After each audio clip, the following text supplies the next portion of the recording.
Alhamdulillah pada semangat ya masih. Yang menjawab salam saya semoga dipanjangkan umurnya. Yang menjawab salam saya semoga rizkinya banyak dan barokah. Yang menjawab salam saya semoga anaknya soleh solehah. Yang menjawab salam saya semoga meninggalnya husnul khotimah. Jadi sekali lagi nih ya, assalamualaikum warahmatullahi wabarakatuh. Waalaikumsalam warahmatullahi wabarakatuh. Nah, udah semangat alhamdulillah ya. A'udzu billahi minasyaitonir rajim. Bismillahirrahmanirrahim. Alhamdulillahi rabbil alamin. Wal 'aqibatu lil muttaqin. Wala 'udwana illa 'alal zalimin. Asyhadu an la ilaha illallah al-malikul haqqul mubin. Wa asyhadu anna Muhammadan 'abduhu wa rasuluh. Shadiqul wa'dul amin. Allahumma salli ala sayyidina Muhammadin wa ala alihi wa sahbihi ajma'in. Qala Allah ta'ala fi kitabihil karim. A'udzu billahi minasy syaithanir rajim. Qul innal mauta alladzi tafirruna minhu fa innahu mulaqikum. ثم تردون إلى عالم الغيب والشهادة فينبئكم بما كنتم تعملون صدق الله العظيم وصدق رسوله النبي الكريم ونحن على ذلك من الشاهدين والشاكرين والحمد لله رب العالمين. Sepertinya tidak ada satu kata yang pantas diucapkan setiap saat kecuali ungkapan alhamdulillah, memuji kepada Allah Subhanahu wa taala karena nikmat yang diberikan tak henti-hentinya. Bahkan Allah memberikan nikmatnya kepada yang tidak kita minta sekalipun. Di dalam doa kita ba'da sholat selalu yang diutamakan adalah doa panjang umur dan minta rizki. Biasanya seperti itu. Yang paling banyak diucapkan dan paling sering disampaikan pada Allah adalah ya Allah panjangkan umur dan tambahkan rizkinya. Mudah-mudahan doa kita terkabul oleh Allah Subhanahu wa taala. Bahkan Allah sendiri tidak pernah bosan memberikan nikmat kepada kita. Ya, baik yang kita minta ataupun yang tidak kita minta. Buktinya pada kesempatan hari ini alhamdulillah cuaca diberikan terang benderang sehingga kita bisa berkumpul di tempat yang tentunya adalah membutuhkan kita semua, membutuhkan semangatnya, membutuhkan dukungannya sehingga keluarga musibah menjadi tidak bersedih dan menjadi ikhlas adanya melepas kepergian dari yang meninggalkan kita semua. Sholawat serta salam semoga disampaikan kepada junjungan kita Nabi Muhammad sallallahu alaihi wasallam. Hadirin rahimakumullah, sebenarnya masih banyak yang lebih pantas dari saya untuk berbicara di muka bapak-bapak sekalian. Ada Ustadz Ujo, ada Ustadz Haji Arta Wijaya, ada Ustadz Asep ya. Saya ini adalah hanya sosok yang mungkin barangkali adalah hanya bisa bersyukur kepada Allah karena aib saya tidak dibuka kepada bapak-bapak sekalian. Pada dasarnya hadirin rahimakumullah, bahwa kemuliaan manusia itu bukan karena kita memiliki kelebihan. Kemuliaan seseorang bukan karena banyaknya harta, bukan karena tingginya jabatan. Tapi kita mulia di hadapan yang lain itu adalah karena Allah tidak membuka aib kita. Bayangkan dari mulai kita lahir sampai dengan kita dewasa, mulai dari kita mukallaf. Tahu bapak-bapak mukallaf? Bukan orang kalaf ya. Mukallaf itu artinya adalah orang yang sudah dikenai kewajiban, di mana di situ sudah bisa dikenakan halal dan haram, sudah ada pahala dan dosa. Yaitu ketika kita adalah akil baligh, itu adalah namanya mukallaf. Ketika kita mukallaf sampai dengan dewasa, umur yang sudah sampai dengan 20, 30, 40 tahun, coba kalau kita hitung, banyakkan amalnya atau banyakkan dosanya? Alhamdulillah mengaku ya. Ya, artinya apa? Kalau kita bahwa melakukan kemaksiatan dan dosa itu hanya kita yang tahu dan Allah. Tidak ada orang maksiat terang-terangan. Ya. Nah, ini adalah sebagai satu contoh bahwa kita harus hati-hati. Allah Subhanahu wa taala menutup semua aib kita, semua dosa kita, semua kejelekan kita. Untuk itu segeralah bersyukur pada Allah. Bagaimana caranya? Tadi hadirin rahimakumullah, katanya adalah menginginkan hidup ini diakhiri dengan akhir yang indah.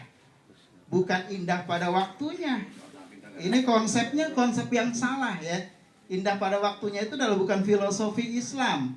Filosofi Islam adalah husnul khotimah, yaitu indah pada akhirnya.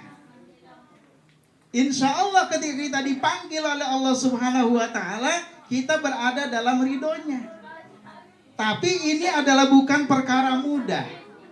Mengingat yang namanya kematian itu adalah misteri, bapak-bapak. Kenapa misteri? Ya, karena kita tidak pernah tahu. Setidaknya ada 3 hal yang menjadi misteri di dalam kematian. Pertama, kita tidak pernah tahu kapan kematian itu datang. Andaikan itu tahu, ya, saya tanya Pak Haji Sair, berapa tahun lagi Pak Haji? Kurang tahu. Alhamdulillah. Seandainya Pak Haji tahu, misalnya seminggu lagi, Pak Haji sudah pesan ambulan. Ya, Pak Haji sudah pesan orang yang menggali kubur. Pak Haji sudah membuat undangan kematian. Ya, andaikan kita mengetahui kapan waktu kita meninggal, waktu kita mati. Dan betapa banyak manusia di muka bumi ini semuanya mengetahui mati, ambulan itu akan habis. Rumah sakit akan penuh. Dokter akan kewalahan, boro-boro ngurusin kamu katanya. Saya juga matinya besok katanya kan gitu. Kalau matinya kita ketahui. Untungnya Allah menjadikan ini sebagai satu misteri. Kita tidak pernah tahu kapan kita mati. Tapi terakhir kita ditakut-takuti oleh yang namanya corona. Kita terkadang lebih nurut dengan pemerintah, pakai masker, pakai semuanya. Jaga jarak. Social distancing, physical distancing. Jangan salaman. Ini sampai saya bingung di masjid tidak pernah salaman sekarang. Ya. Ini karena apa? Takut si corona. Namun betul juga kita harus waspada dan hati-hati. Karena itu tadi bahwa yang namanya mati kita tidak pernah tahu kapan. Tapi itu harus menjadi ibrah, harus menjadi pelajaran buat kita. Jangan kita menjaga jarak dengan saudara-saudara kita, tapi kita juga menjaga jarak dengan Allah. Ini kita senang ketika masjid ditutup, kan begitu. Nah, ini jangan sampai terjadi. Justru dengan adanya wabah pandemi ini harus kita semakin dekat kepada Allah Subhanahu wa taala. Mudah-mudahan kita terhindar dari penyakit itu. Tapi tidak jaminan kita tidak sakit karena kita tidak mati. Karena itu tadi bahwa kita tidak pernah tahu kapan matinya. Walikulli ummatin ajal.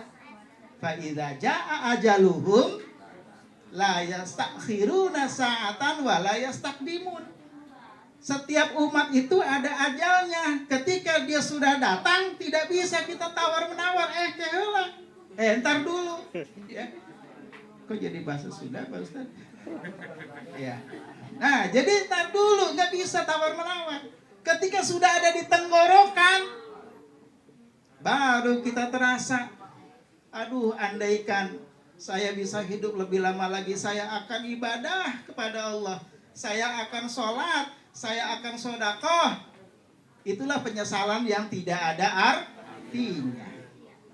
Pertama ya, misterinya itu adalah waktunya mati kita tidak pernah tahu. Yang kedua, ada orang yang meninggalnya di rumah sakit, banyak. Ada orang yang meninggalnya di rumah, banyak. Ada orang yang meninggalnya di sawah, memang ada kesambar petir. Ya, di sawah tuh meninggalnya. Banyak juga orang yang meninggalnya di masjid. Alhamdulillah kemarin almarhum siapa Pak Ustaz? Yang di Masjid Al-Firdausi lagi istirahat, tiba-tiba nggak ada, dipanggil. Istirahatnya di masjid. Alhamdulillah.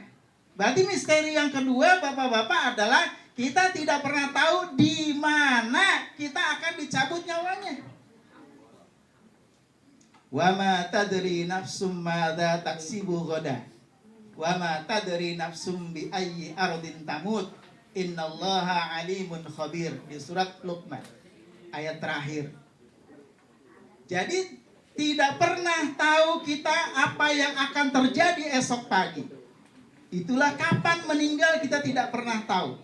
Wa ma tadri nafsum bi ayyi ardin tamut. Dan pada di belahan bumi mana kita akan meninggal.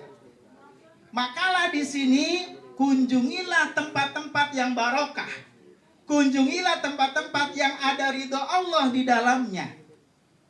Masjid, tempat pengajian, ya, takziah. Banyak di situ adalah tempat-tempat yang mendekatkan kepada ridho Allah Subhanahu wa taala. Jangan kunjungi tempat-tempat maksiat. Mana tahu kita meninggal di situ, kedengarannya tidak enak. Si A katanya ya meninggal di tempat prostitusi. Naudzubillah. Kan nggak enak tuh ngobrol ya, meninggalnya di mana? Di sana di prostitusi. Udah itu bangga lagi. Ya. Nah, ini yang harus kita pahami. Bahwa kemuliaan seseorang itu adalah bagaimana caranya kita menjalani hidup. Nah ini misteri yang kedua adalah di mana kita mati, di mana kita meninggal kita tidak pernah tahu. Untuk itu kunjungilah tempat-tempat yang mendekatkan kepada ridha Allah Subhanahu wa taala. Nah, bagaimana kalau kita ke pasar? Bagaimana kalau misalnya kita ke kampus atau ke sekolah? Jadikan tempat itu adalah membawa ridha. Makanya kita selalu berzikir pada Allah Subhanahu wa taala. Di rumah, zayyinu buyutakum bisolati wa qiraatil Quran. Hiasilah rumahmu dengan bacaan sholat, dengan sholat dan bacaan Al-Quran.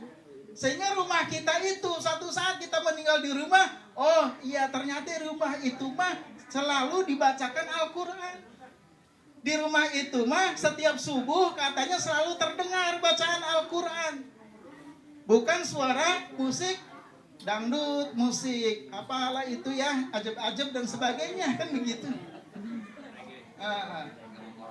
Itu akan mempengaruhi kepada berkahnya rumah kita. Kenapa kok bisa begitu? Malaikat akan sungkan, malaikat rahmat akan enggan masuk ke dalam rumah kita. Kalau di dalam rumah kita, di situ adalah banyak hal-hal yang tidak mendekatkan pada ridho Allah. Ini kalau kita ingin husnul khotimah. Yang kedua ya, misterinya pertama tadi kita tidak pernah tahu ya kapan kita meninggal. Kemudian yang kedua adalah kita tidak pernah tahu di mana akan dicabut nyawa kita. Mudah-mudahan sih di tempat yang pengennya sih kita meninggalnya di tempat yang mulia. Contoh di Mekah misalnya. Tapi jangan di Mekah semua, repot Arab Saudi kan gitu ya. Nah ini adalah yang kedua misteri. Yang ketiga adalah sebab apa kita meninggal itu juga tidak pernah tahu. Kenapa dia meninggal? Pertanyaan itu sering dilontarkan oleh kita ketika mendengar orang meninggal. Oh, dia meninggal karena sakit. Alhamdulillah, karena sakit itu adalah satu gejala yang wajar. Oh, meninggal karena sakit jantung, itu juga hal yang wajar. Sebabnya, oh meninggal dia karena tabrakan, itu juga masih wajar. Tapi kalau misalnya tabrakannya udah berlanjut, pertanyaannya tabrakannya di mana? Nah, kembali lagi ke tempat yang tadi, misteri tadi, tabrakannya di mana? Oh, di depan hotel Anu. Naudzubillah. Habis ngapain? Nah, kan udah pertanyaannya udah berlanjut. Ini artinya adalah sebab apa kita meninggal juga kita tidak pernah tahu. Salah satunya adalah almarhum itu adalah sebab karena sakit. Ya, meskipun sebabnya adalah diinformasikan terkena paku, itu adalah jadi ibroh, jadi pelajaran buat kita semua. Ketika kita bekerja di satu tempat yang memang di situ adalah berbahaya, kita gunakan alas kaki. Itu sebagai bentuk ikhtiar kita. Jadi hadirin rahimakumullah, misteri adalah sebab apa kita meninggal, dalam kondisi bagaimana kita dicabut nyawanya oleh Allah Subhanahu wa taala. Pengennya sih yang namanya husnul khotimah itu adalah kita meninggal saat sholat, amin. Kita meninggal saat mengaji Al-Quran, kita meninggal saat mendengarkan orang ceramah, kita meninggal semuanya adalah dalam ridho Allah. Itu adalah usaha kita untuk husnul khotimah. Kata Ustadz, oh, kalau ingin masuk surga, cukup kita kalimat akhirnya la ilaha illallah. Maka itu pasti dakhalal jannah. Betul, itu adalah hadis Nabi. Tapi susah ketika kita mau meninggal mengucapkan la ilaha illallah kalau kita tidak biasa. Nah, ketika misalnya tadi kita bacakan tahlil la ilaha illallah, itu tidak sebatas kalimat la ilaha illallah, tidak ada Tuhan selain Allah yang wajib disembah, yang maha menguasai sesuatu. Di situ harus ada akidah uluhiyah dan rububiyahnya. Jadi kita mengakui kekuasaan Allah, tidak ada yang wajib disembah, tidak ada yang wajib dituruti perintahnya, tidak ada yang wajib kita imani bahwa dia memiliki kekuasaan. Ketika kita kehilangan rizki, kita diberikan rizki oleh Allah yang sedikit, kita terkadang mengeluh. Ya Allah, kok rizki saya segini? Ya Allah, dosa saya apa? Gak ngaku lagi, ya kan? Nah, padahal dosanya banyak banget. Jadi kalau kita disimpulkan, ya kita tidak usah berlama-lama karena sudah malam juga, ya. Kalau mau ditambah 3 jam lagi boleh, ya. Oke, cukup ya. Barangkali itu adalah hikmah kita untuk bisa mendapatkan husnul khotimah, adalah 3 misteri kematian tadi harus bisa kita pahami bersama dan harus kita amalkan dalam kehidupan sehari-hari untuk menjaga kita ketika kita datang ke tempat yang tidak diridhai Allah. Misalnya kita datang ke tempat, ya contoh ya paling sederhana, misalnya tempat prostitusi atau tempat perjudian, ya, maka hindarilah seperti itu. Atau kita jangan menciptakan tempat perjudian. Bagaimana menciptakan tempat perjudian? Bertemulah 1 orang, 2 orang main catur. Main caturnya main judi. Berarti kita menciptakan tempat perjudian. Bertemu 3 orang, 4 orang main gaplek. Naudzubillah, si A meninggal lagi main gaplek, masya Allah, ya. Naudzubillah, ya kan? Mudah-mudahan kita semua terhindar dari hal-hal yang tidak diridhai oleh Allah Subhanahu wa taala. Demikian singkat dari saya, lapis legit kue donat, meskipun sedikit semoga bermanfaat. Ya, kurang lebihnya mohon maaf. Billahi taufiq wal hidayah. Wassalamualaikum warahmatullahi wabarakatuh.